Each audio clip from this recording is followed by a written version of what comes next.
My name is Denise Redeker. I'm from Petaluma, California, and I am this year's Bounce Back Give Back Award winner. Well, that's a long story. 6.5 years ago, I had a heart transplant. And going through that adventure was hard enough as it sits, but in Northern California, where I'm from, heart transplant patients are required to relocate to within a few minutes of their transplant facility for a minimum of a month and more likely 3 months. And so when I had my transplant, we had to move to that short distance from our transplant hospital for, in my case, 3 months. My transplant story was very difficult. I spent 3 months going through 3 different open heart surgeries, 2 different kinds of organ rejection, and a really serious infection. I came closer to death actually post-transplant than I ever did pre-transplant. And then when I finally got out of the hospital, we were faced with this move that we had to relocate for this short period of time, but still multiple months. And we wondered, as privileged as we were, how we were going to financially afford it. It was an additional $5,000 to $6,000 a month, and that's just objectively a lot of money. And we started thinking about how do other people do it who maybe aren't as privileged as we are. What do they do? What are the resources that they have? And we found out there really were none.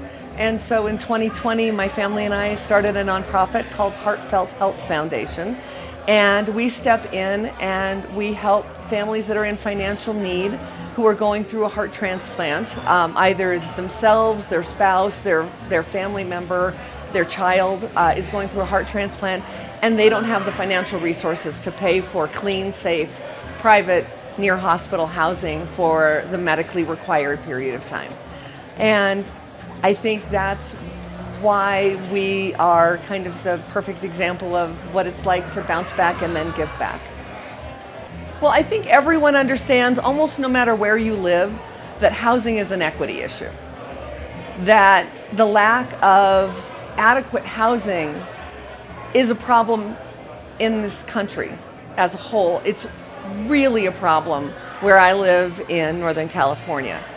And when you don't have adequate resources, that housing becomes something that hampers, the stress about housing becomes something that hampers your day-to-day, even if you're healthy.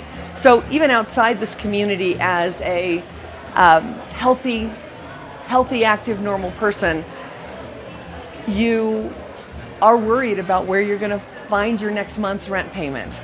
I just heard a story about an Olympic athlete who was worried about how she was going to pay her next month's rent. And then if you add chronic illness onto that, or a transplant surgery that is putting you on disability for months at a time, and your income's lowered, and you add that into the mix, that level of stress actually can hamper your recovery and impede your recovery. So getting involved, even if you don't know anyone who's had a heart transplant or know anybody in the transplant community as a whole, I think everyone understands what an important issue and what an important equity issue that housing is.